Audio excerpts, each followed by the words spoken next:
그래서 인류 역사상 가장 고상한 시대다, 그렇게 말들을 합니다.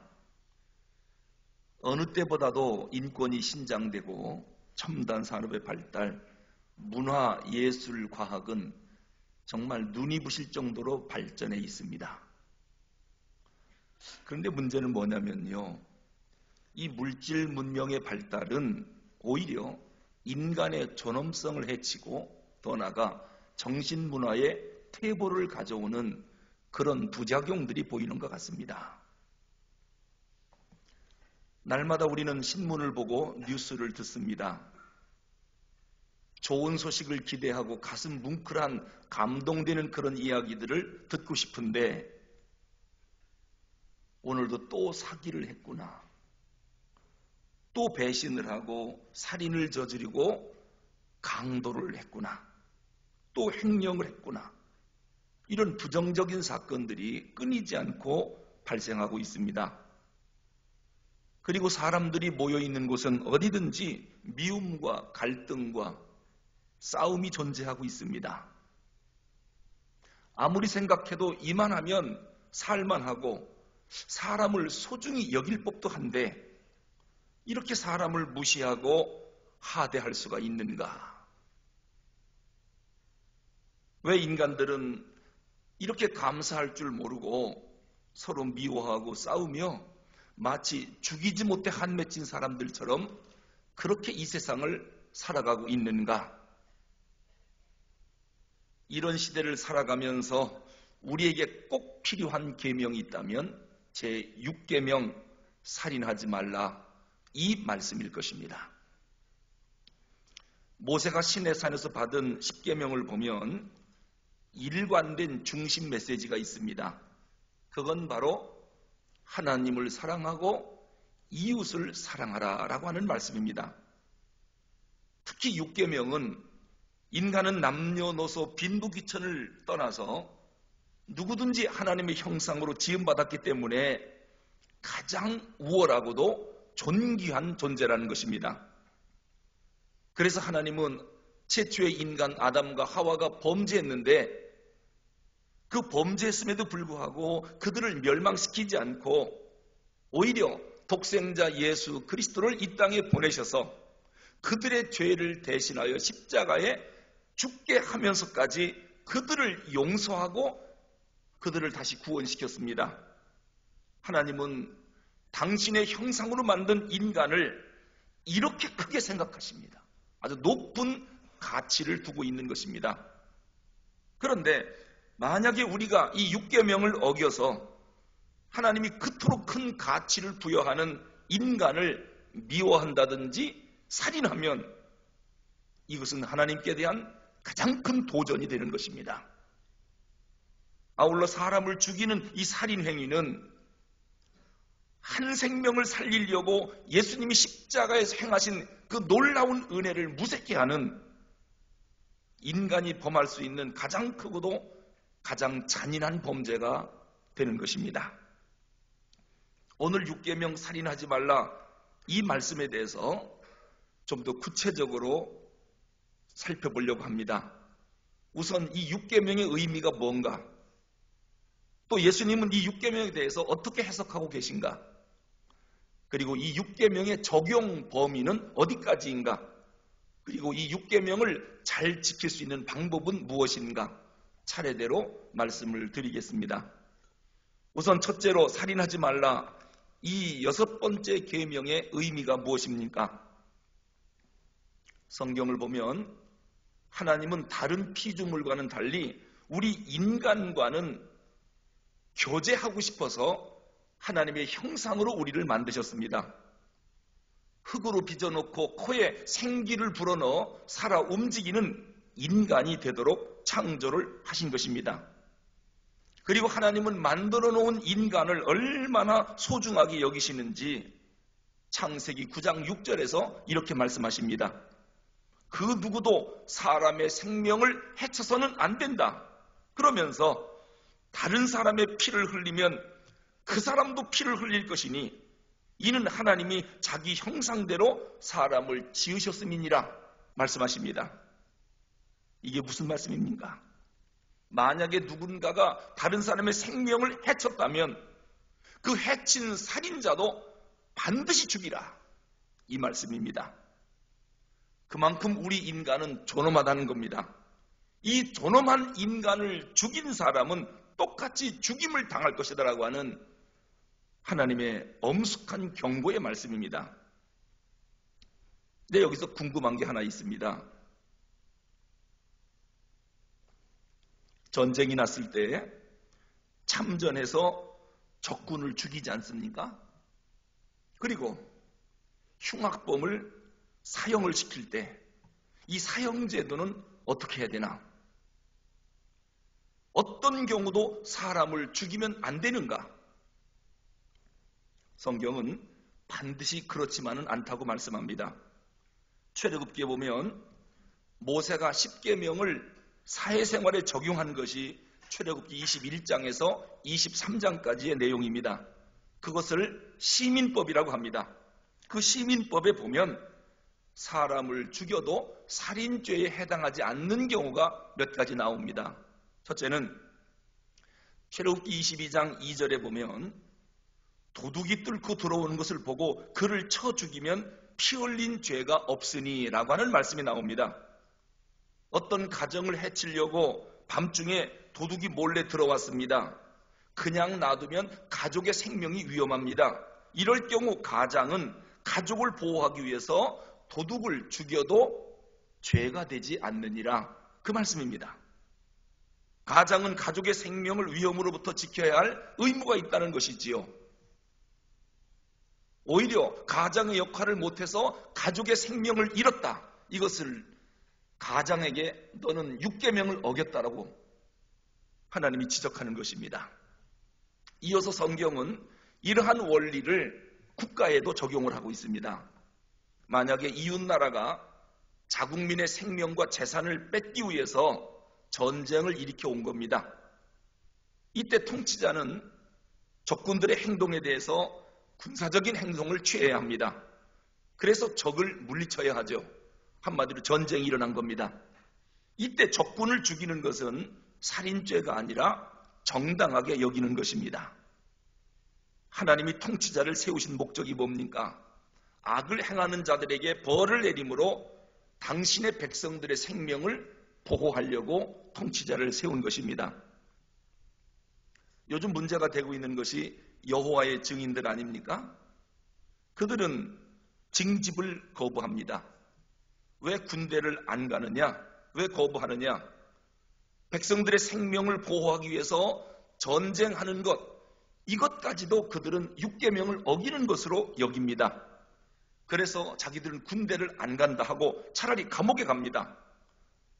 그들은 게임 중에 총 쏘는 게임이 있는데 그것도 안 합니다.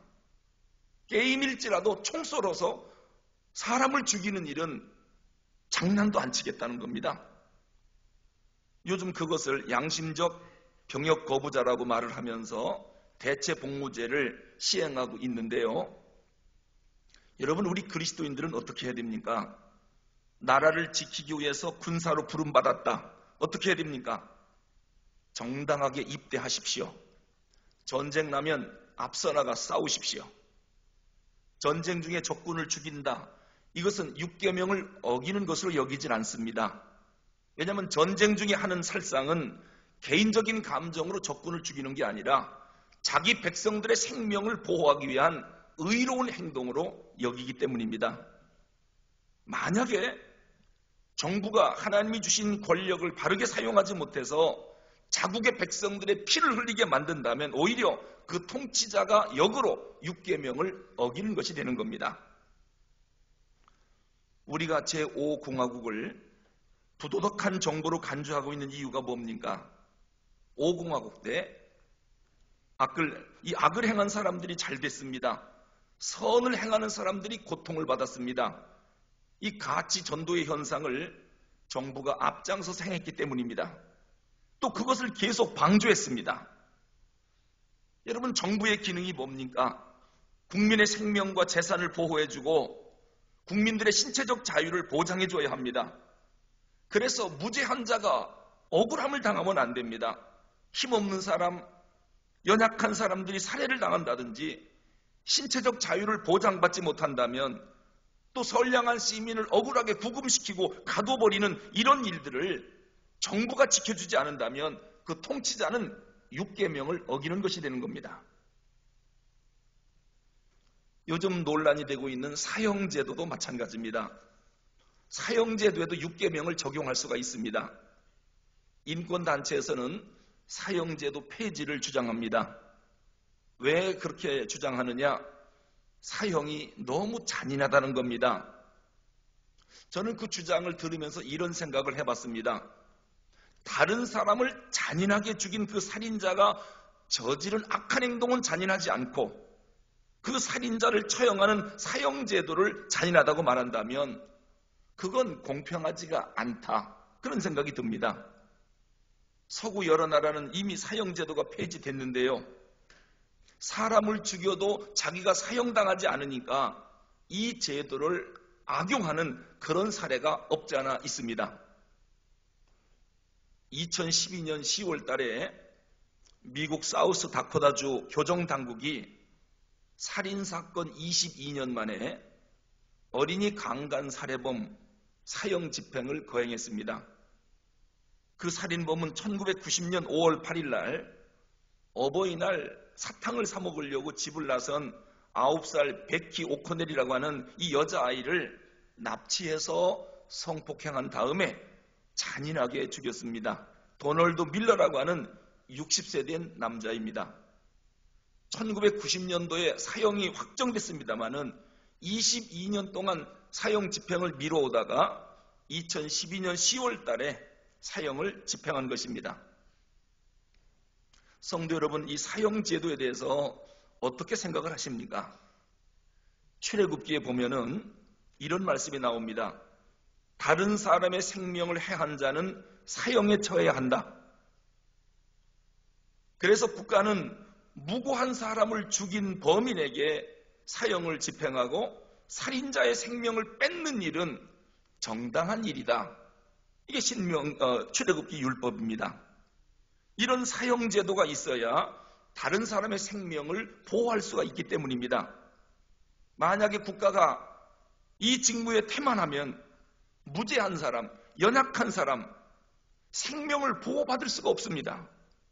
남을 죽여도 자기는 안 죽으니까 오히려 사형금지법이 6계명을 범하게 하는 잘못하면 범법이 될 수가 있습니다. 자, 그러면 우리가 신앙 고백의 기준으로 삼고 있는 웨스트민스터 교리문답서 거기에는 이 살인죄에 대해서 뭐라고 말씀하는가 그거를 살펴볼 필요가 있습니다. 68번 문항에 보면 이런 질문이 나옵니다. 제6계명이 금하는 것은 무엇이뇨? 이에 대한 대답은 이렇습니다. 불의하게 우리 자신의 생명이나 이웃의 생명을 빼앗거나 행하는 일을 금하는 계명이다. 물론 고의가 아니라 때로는 실수로 사람을 죽일 때도 있습니다. 예를 들면 신명기 19장 9절에 나오는 말씀처럼 두 사람이 산으로 도끼를 갖고 나무하러 갔습니다. 한 사람의 도끼가 열심히 나무를 찍다가 도끼가 자루에서 빠져 옆에 있는 사람을 쳐서 그 사람을 죽게 만든 것입니다. 이건 고의가 아닙니다. 자기 의지와는 상관없이 실수로 사람을 죽인 것입니다. 이런 경우는 어떻게 해야 되느냐? 빨리 도피성으로 피하라고 그랬습니다. 그리고 공정한 재판을 받아 이것은 고의가 아니고 실수였다라고 하는 것이 증명이 되면 살인죄 적용을 받지 않습니다. 그러나 만약에 고의로 사람을 죽였을 때는 그가 도피성에 피했을지라도 끌어내서 죽이라고 그랬습니다. 그러니까 이 6계명이 의미하는 건 뭡니까? 불법적으로, 불의하게, 고의적으로 사람을 함부로 죽이면 안 된다. 그 말씀입니다. 그리고 두 번째로 예수님이 이 6계명을 어떻게 해석하시는가? 그것이 우리에게는 중요합니다. 예수님이 6계명을 어떻게 해석하시는가? 예수님은 사람을 죽였을 경우에 사람을 죽였다는 행위나 결과만 제한시키지 않고 왜 죽였느냐? 사람을 죽인 동기를 먼저 물으십니다. 사람을 죽일 때 그 사람의 마음이 어떻습니까? 아주 악에 바쳤을 때 아니겠습니까? 이처럼 예수님은 율법의 실제적인 의미를 설명하실 때에 겉으로 드러난 행동만이 아니라 모든 행동의 근원이 되는 사람의 마음 속에 먼저 관심을 두셨습니다. 사람을 죽이는 행위만이 아니라 살인하게 된 동기를 먼저 봅니다.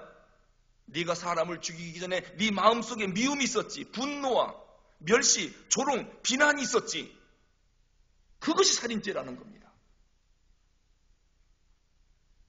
그 이유는 뭡니까? 사람의 모든 행동은 마음에서부터 나오기 때문에 마음의 미움과 분노와 멸시와 조롱과 비난이 있으면 예수님은 그것부터 살인죄로 적용을 하고 있습니다. 아주 수준 높은 기독교 윤리입니다. 그래서 예수님은 마가복음 7장 20절에서 이렇게 말씀합니다. 사람에게 나오는 그것이 사람을 더럽게 하느니라. 사람의 마음에서 나오는 것은 악한 생각, 음란, 도적질과 살인과 간음과 탐욕과 압독과 속임과 음탕과 질투와 비방과 교만과 우매함이니 이 모든 악한 것들이 다 속에서 나와 사람을 더럽게 하느니라. 사람의 마음이 이렇게 중요한 것입니다. 이 마음이라고 하는 것은 한 인간의 인격의 중심이고 생각과 감정과 의지가 나오는 인격의 좌소가 마음입니다. 근데 이 마음 속에 더러운 것이 들어있으면 이미 살인죄로 주님이 지적하는 겁니다. 그래서 잠언 4장 23절에 보면 무릇 지킬 만한 것보다 더욱 네 마음을 지키라. 생명의 근원이 이에서 남이니라 말씀한 것입니다. 예수님은 육계명 살인하지 말라 이 법을 적용하실 때 행위 이전에 마음의 상태에서부터 살인죄를 적용하고 있다. 이것을 우리가 한시도 잊으면 안 되겠습니다. 그러면서 예수님은 마음의 상태에 따라 살인죄로 여기는 것을 마태복음 5장 21절 22절에서 세 가지로 말씀하고 있습니다. 이 세 가지에 해당하면 살인죄를 저지르는 것입니다. 첫째가 뭡니까? 형제에게 노하는 자마다 심판을 받게 되고, 여러분 여기서 노라고 하는 말이 뭡니까? 분노. 세상에 화 안 내는 사람이 어디 있습니까? 분노 안 일어나는 사람이 어디 있습니까? 그런데 여기서 노라고 하는 말은 헬라어에 두 가지 단어가 있습니다. 오르기조메누스라고 하는 단어가 있고 디모스라고 하는 단어가 있습니다. 근데 여기서 쓴 단어는 오르기조메누스라고 하는 단어를 썼어요. 이게 무슨 뜻이냐면 분노를 갖되 지속적으로 분노를 갖고 있는 것을 오르기조메누스라고 하고 일시적인 분노가 일어나는 것을 디모스라고 합니다. 사람이 무슨 일 하다 보면 상대방 때문에 순간 화가 날 수가 있거든요. 요건 디모스라고 합니다. 근데 여기서 형제에게 노하는 자마다 이때 노는 지속적인 분노를 갖고 있는 노입니다. 마음속에 갖고 있는 미움과 악의가 계속 갖고 있는 것입니다. 일시적으로 미워하는 게 아니라 지속적으로 사람을 몰인정하게 대합니다. 사람을 향해서 계속적으로 분개감을 갖고 대하는 것, 이것이 오르기조메노스, 노입니다. 이런 사람은 심판하겠다는 겁니다. 순간적인 분노 일어날 수 있지요. 그러나 만나기만 하면 분노를 풀지 않고 지속적으로 분노를 갖고 있다. 저 사람에 대해서 주님께서 살인죄로 여기십니다. 두 번째는 형제에 대하여 나가라 하는 자는 공회에 잡히게 되리라. 이 나가라고 하는 말은 아람어입니다. 뜻이 무슨 뜻이냐면 저 머리가 텅 빈 놈, 무식한 놈, 쓸모없는 놈. 이게 무슨 얘기입니까? 우리가 말을 할 때 다른 사람을 멸시하는 언어, 경멸을 나타내는 말, 이것이 나가라고 하는 뜻입니다. 남을 무시하고 조롱하는 행위입니다. 사람의 인격을 모독합니다. 다른 사람을 부정적으로 말합니다. 예수님은 그것을 살인죄로 적용하겠답니다. 그러므로 사람을 무시한다든지 함부로 욕설하는 언어폭력, 살인죄에 해당하는 무서운 죄임을 우리는 꼭 기억해야 합니다. 아울러 본인이 없는데 뒤에서 부정적으로 험담하는 이 뒷담화, 이것도 그 사람을 죽이는 살인죄입니다. 그런 의미에서 볼 때 이 6계명의 자유로운 사람이 아무도 없을 것입니다. 왜요? 앉기만 하면 남을 비판하고 비난하고, 만나기만 하면 근거 없는 헛소문을 퍼뜨리고, 그래서 그 사람의 인격을 무시하고 남을 흉보는 일들이 우리 가운데 얼마나 많습니까? 하지만 예수님 분명히 말씀합니다. 이 모든 것 사람을 죽이는 살인죄에 해당한다. 세 번째로, 형제에 대하여 미련한 놈이라 하는 자는 지옥불에 들어가리라. 여러분, 지옥 가면 안 되잖아요. 그런데 예수님이 어떤 사람을 지옥에 던진다고 하느냐? 형제에 대해서 미련한 놈이라고 말하는 자. 여러분, 미련하다라고 하는 말은 모우로스라고 하는 말입니다. 이 모우로스라고 하는 말은 상대방의 인격을 모욕할 때 쓰는 단어입니다. 사람을 함부로 모욕하면 공회에 잡혀가는 건 말할 것도 없고, 예수님 말씀합니다. 지옥불에 던져버리겠다. 남에 대해서 나쁘게 말하는 것이 이렇게 무서운 것입니다. 하여튼 남에게 좋은 얘기가 아니고 나쁜 얘기를 할 때, 아, 예수님이 나를 지옥불에 던지겠구나 생각하고 말하십시오. 사도 요한이 요한일서 3장 15절에서 이렇게 말씀합니다. 그 형제를 미워하는 자마다 살인하는 자니, 보세요. 미워하는 자마다 살인하는 자니 살인하는 자마다 영생이 그 속에 거하지 아니하는 것을 너희는 아는 바라. 미워하면 살인하는 자요, 그 살인하는 자는 영생이 그 속에 없다는 겁니다. 영생을 안 주겠답니다. 살인은 꼭 피를 흘려야만이 살인이 아닙니다. 사람을 미워하여 마음에 독을 품고 말하는 것, 이것도 살인입니다. 그런 사람에게 영생을 주지 않겠다고 분명히 말씀했습니다. 자, 그러면 세 번째로 이 6계명의 적용 범위는 어디까지입니까? 성경의 여러 증거들이나 초대교회 이후 교회 역사를 살펴보면 6계명의 적용 범위가 어디까지인지를 우리가 알 수 있습니다. 특히 종교개혁자 칼빈은 살인하지 말라는 이 6계명을 적용할 때 뭐라고 말했느냐? 우리 이웃의 신체를 해하는 폭력이나 상해, 어떤 해로운 일, 심지어는 생각이나 말로 이웃의 인격을 모독하는 행위까지 모두 다 6계명이 금하고 있다. 왜요? 살인죄에 해당하기 때문입니다. 칼빈의 영향을 받아 만든 교리문답서가 하이델베르그 교리문답서입니다. 하이델베르그 교리문답서 105번 문항에 보면 이 6계명을 자세하게 규정하고 있습니다. 제가 읽어드리겠습니다. 제6계명은 우리의 생각과 말과 몸짓으로, 더욱이 내 행위로 내 자신과 이웃과 다른 사람을 모욕하고 미워하고 상처를 입히고 사실이 아닌 헛소문이나 거짓말로 인하여 명예를 떨어뜨리거나 생명을 해하여 죽이려는 마음이나 복수에 대한 모든 욕구를 버려야 한다라고 하는 말씀이다. 그리고 내가 내 자신을 스스로 상하게 하거나, 이건 자살입니다. 어떠한 위험 가운데 나 자신을 내어주면 안 된다. 이런 이유로 인하여 통치자들은 무장하여 살인을 방지해야 한다.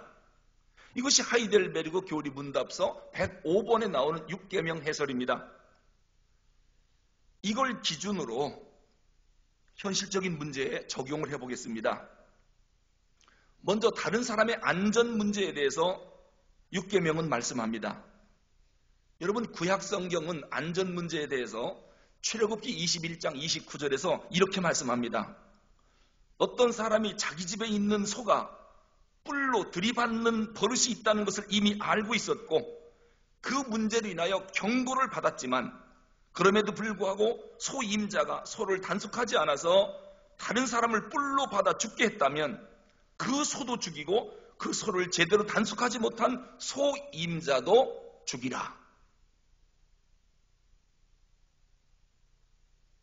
소가 사람을 들이받는 위험한 손이 조심하라 경고까지 했는데 주인이 조심 안 시켜서 그 소 때문에 사람 하나가 죽었어요. 그러면 그 소도 죽이고 단소가 난 소 주인도 죽이라고 그랬습니다.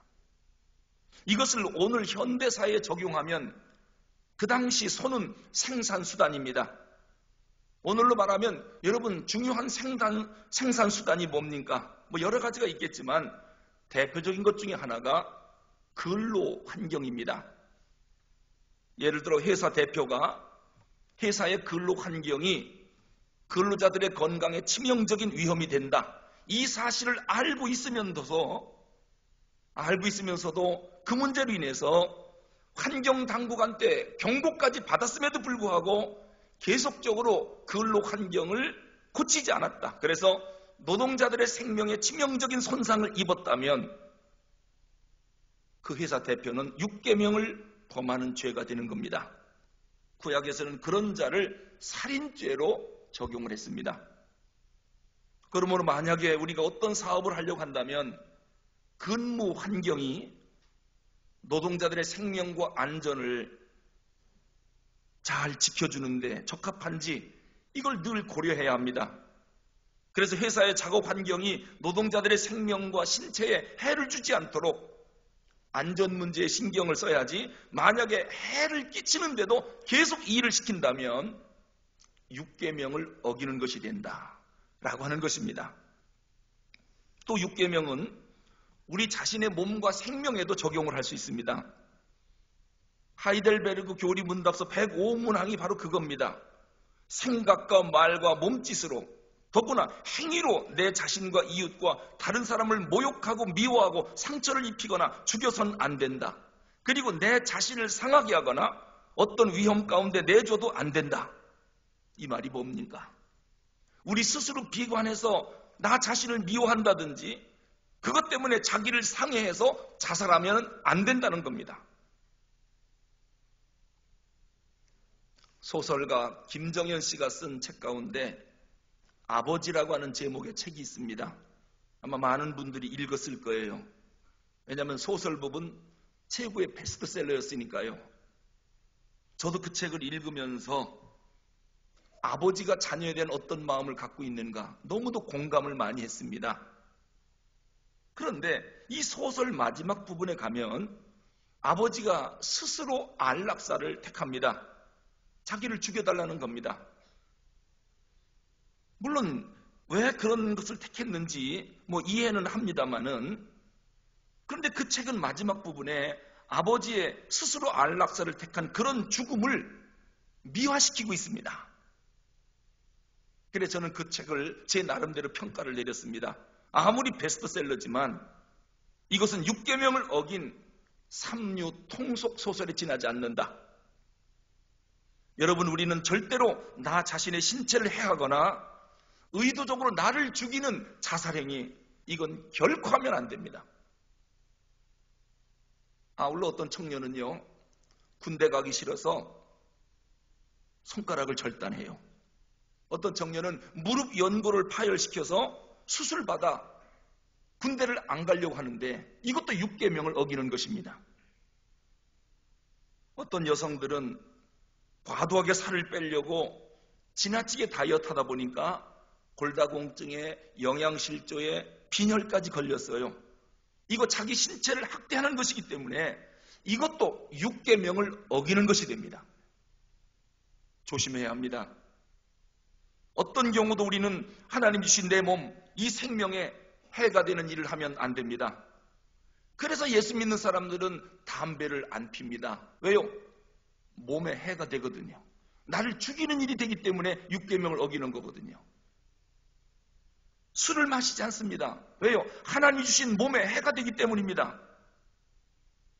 물론 약으로 쓰는 그런 경우는 인정을 합니다만은 술 먹는 것을 금합니다. 다른 거 아닙니다. 6계명을 어기는 게 돼요. 이 몸에 해가 되니까요. 여기에 대해서 청교도 신학자인 토마스 왓슨이 이런 얘기를 했습니다.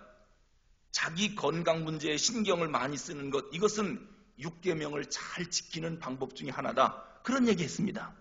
그래서 건강식을 만들어 먹는다든지 적당한 운동을 한다든지 충분한 수면을 취한다든지 하여튼 모든 수단을 동원해서라도 자기 몸과 생명을 보존하기 위해서 노력해야 한다.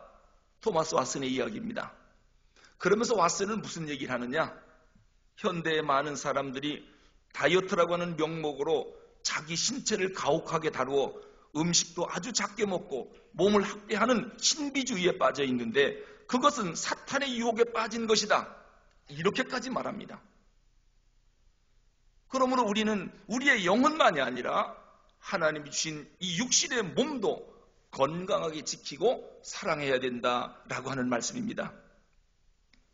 또 이 6계명은 낙태 문제에도 적용할 수 있습니다. 어머니 몸속에 있는 생명은 잉태하는 순간부터 하나님이 주신 귀한 생명, 귀한 선물입니다. 근데 오늘 너무 의술이 발달해서 너무도 쉽게 사람의 뱃속에 있는 태아를 낙태시키곤 합니다. 아기를 가졌다 할 때 사회활동이나 경제적 상황이 어렵다고 판단되면 또 쉽게 태아를 낙태시키곤 합니다. 또는 부정한 남녀 관계에서 아기를 잉태하게 됐을 때 역시 태아를 너무도 쉽게 낙태시킵니다. 심지어 요즘 나온 사후 피임약이 있다고 그래요. 이미 수정한 생명은 인간이거든요. 이것이 아기 집에 착상하는 것을 방해해서 결국 죽게 만들기 때문에 그것도 일종의 낙태에 들어갑니다. 우리나라는 OECD 국가 가운데 낙태율 1위입니다. 정말 불명예스러운 일입니다. 작년 1년 동안 2018년 산부인과 의사회에서 뭘 발표했느냐? 하루 평균 전국에서 3,000명의 어린 생명을 낙태시킨다. 날마다 3,000명씩. 그래서 작년 1년 동안 110만 건의 낙태를 했답니다. 지난해 우리나라 1년 동안 신생아가 31만 명 출산했습니다. 31만 명 출산했고 110만 명의 어린 생명을 죽였습니다. 성경은 태아가 모태에서 잉태하는 순간부터 하나님이 주신 생명이라고 분명히 말씀합니다. 그래서 아기가 생기는 순간 독주를 마시지 말라. 생각하는 거, 말하는 거, 앉는 자리도 조심해서 앉도록 성경은 권면하고 있습니다. 왜요? 태중에 있는 아기는 엄연한 인간이요. 하나의 독립된 인격체라고 하는 것을 성경이 인정해주고 있습니다. 그러므로 이 낙태에 대해서 신중을 기해야 합니다. 6계명에 해당되기 때문입니다. 또한 인격적인 모욕, 이것도 살인죄에 해당합니다. 얼마 전에 어느 한 청년이요, 자살을 했는데요. 유난히도 키가 작아요. 또 용모도 못생겼어요. 그렇지 않아도 자기가 심한 열등감을 느끼고 있는데 어느 날 사람들로부터 자기의 약점에 대해서 모욕을 당하니까 그걸 못 견디고 자살했습니다. 인격적인 모욕, 살인죄에 들어갑니다. 그런가 하면 얼마 전에 서울에서 한 청년이 가스통을 배달하는 청년인데 홧김에 가스를 틀어놓고 불을 붙여서 큰 화재가 났고 물론 자기는 죽었죠. 옆에 있는 사람도 많이 다쳤습니다. 이유는 간단합니다. 자기가 가스를 배달한다고 해서 사람들이 자기를 부를 때 이름이 있는데 뭐라고 부르느냐? 허이 가스 놀려대며 부르는. 그래서 그 청년이 자존심 상해서 모욕감을 못 참아 결국은 이 일을 저지른 것입니다. 이렇게 인격적인 모욕, 이것이 살인죄라고 하는 것을 꼭 기억해야 합니다. 어떤 경우도 우리는 다른 사람의 인격을 모욕한다든지 상처를 주는 말, 상처를 주는 행동, 이건 해서 안 됩니다. 이건 교회생활뿐만 아니라 가정생활, 사회생활, 직장생활 어디서든지 신중을 기해야 합니다. 얼마 전 뉴스에 나오더라고요. 고속도로 휴게소에서 트럭 운전사에게 술을 팔은 휴게소 사장이 경찰에 입건된 사건입니다. 운전자들에게 술을 팔면 사장은 돈 벌으니까 좋을 수 있겠지만 경찰은 그것을 교통사고를 불러일으켜 많은 피해를 남기는 간접 살인에 해당한다고 보는 것입니다. 그래서 정부는 최근에 고속도로 휴게소에서 술을 못 팔도록 금지시켰습니다. 술을 팔면 간접살인죄로 입건됩니다. 물론 술 먹고 운전하는 사람의 책임이 크겠지만 술을 판 휴게소 사장도 죄를 묻겠다는 것입니다. 1995년 서울 서초동에 삼풍백화점이 붕괴됐습니다. 제가 그때 청년부를 지도하고 있었는데 우리 청년, 여자 청년 둘이 지하 1층에 스낵에 뭐 사 먹으러 내려갔다가 거기서 죽었습니다. 502명이 죽었고 6명이 실종되었고 937명이 부상당했습니다. 왜 이런 일이 발생했느냐? 건축주가 돈 때문에 안전시공을 소홀히 했기 때문입니다. 여러분, 이것도 간접살인죄입니다. 이거 책임 못 면할 것입니다. 또한 어린아기가 날카로운 칼을 갖고 놀고 있습니다. 빨리 뺏어야죠. 그냥 내버려뒀다가는 큰 사고 당할 수 있습니다. 위험을 방치했다. 여러분, 이것도 간접살인이라고 하는 걸 잘 기억해야 합니다. 애가 지가 하고 놀다가 한 걸 왜 내가 책임지느냐? 아니잖아요. 뺏지 않았잖아요. 누가복음 10장 30절 볼까요? 예루살렘에서 여리고로 내려가는 강도 만난 사마리아 사람 거의 죽게 됐습니다. 거기를 지나가는 제사장과 레위인이 그냥 지나갔습니다. 요거 살인죄입니다. 자기가 안 죽였습니다. 그러나 죽어가는 사람을 보고도 그냥 피해갔습니다. 내가 안 죽였다고요? 예수님은 살인죄로 적용을 하고 있습니다. 다른 사람들에게 잘못된 사상을 가르칩니다. 이단이나 자유주의 신학이나 동양 신학이나 잘못된 교리를 가르쳐서 구원받지 못하게 하는 것, 이것도 큰 살인죄입니다. 또 다른 사람에게 잘못된 행실을 보임으로써 신앙을 실족시키는 것. 그래서 왜 요즘 교회 안 나옵니까? 라고 할 때 나 아무개 때문에 교회 안 갈 거예요. 이런 일이 있다면 그 사람은 자기도 모르게 영적 살인을 범한 것입니다. 더 나아가서 주변 사람들이나 세계 각처의 수많은 예수 믿지 않는 사람 죽어가는 걸 뻔히 알면서도 그들에게 생명의 복음을 전해주지 않는다면, 멸망받아 지옥 갈 걸 뻔히 알면서도 복음을 전하지 않는다면 간접 살인, 영적 살인에 해당한다는 것을 우리는 또 생각을 해야 됩니다. 에스겔 3장 16절이 그 말씀입니다. 우리를 영적인 파수꾼으로 하나님이 세워줬습니다. 빨리 나팔을 불어 경고를 해줘야 되는데 그 경고를 안 해주니까 수많은 사람들이 원수에게 맞아 죽었습니다.